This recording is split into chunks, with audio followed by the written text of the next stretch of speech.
ballaaran oo maalintii labaad ay ka wadaan maamulka gobolka Sool oo hormuud ka yahay gudoomiyaha gobolka Sool oo kaashanaya cutubyo ka tirsan ciidanka qaranka Jamhuuriyadda Somaliland iyo waliba taliyayaasha qaybaha 13aad iyo 7aad ee ciidanka qaranka ayaa ka socda deegaanada degmada Adhi Cadeeye ee gobolka Sool ee dhawaan sida sharci darrada looga dhistay deegaanadaasi deegaanada xoolaha laga xidhay ayaa maamulka gobolka Sool ku fuliyay go'aanadii dhawaan wasaaradda arrimaha gudaha Jamhuuriyadda Somaliland ka soo saartay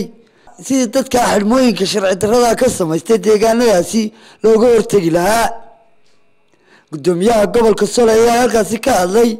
iyo waliba taliyaha qaybta 7aad ee ciidanka qaranka Jamhuuriyadda Somaliland qorshahaygu yahay inuu dhameystirno hawshii qaranku noo gamaday ahayd soo rirtaankii kaamamkii abaaruhu bilaabeen oo intoodii badna shalay soo rarnay xaraadiga ugu dambeysana aan maanta soo rarnay waxaan noo weheliyay inta anagoo baabiinay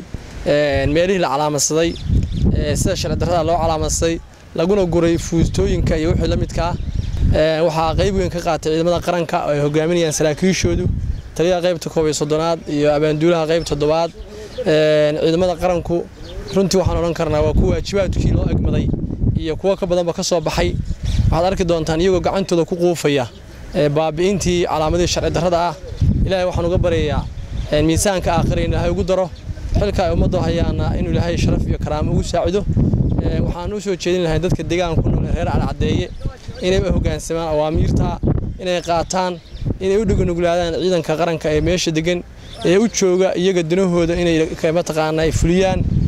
waxaan mar labaad iyo mar saddexaad baan leenahay hawsha ayada si fiican u socotaa 85 hadda way socotaa intii harsanayna maalmaha soo socda ayaa dhamaan doontaa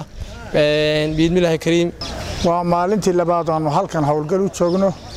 ummadda deejintooda iyo kala ilaalintooda iyo beeraha xidhmooyinka iyo sharci darrada ku egman aanu tirtiraynay iyagiina waan ku guuleysano meel fiican bay noo marsaa waa noo dabayaaqo dadkiina wuu degayaa waxa degayo muuqda si fiican bay noogu socotaa aad iyo aad baan ugu rajo weynahay inay noogu ansaxdo nabadgelyadu iyo dadka degsiimadiisu waxaan ku darayaa inta hay'adaha caalamiga ama kuwa deeqda bixiya dadka la soo ururiyay qaxootiyada meelaha lagu keenay inay si fiican ugu dadaalaan oo daryeelaan annaguna waxaan isku taxalluujinay inaanu ururino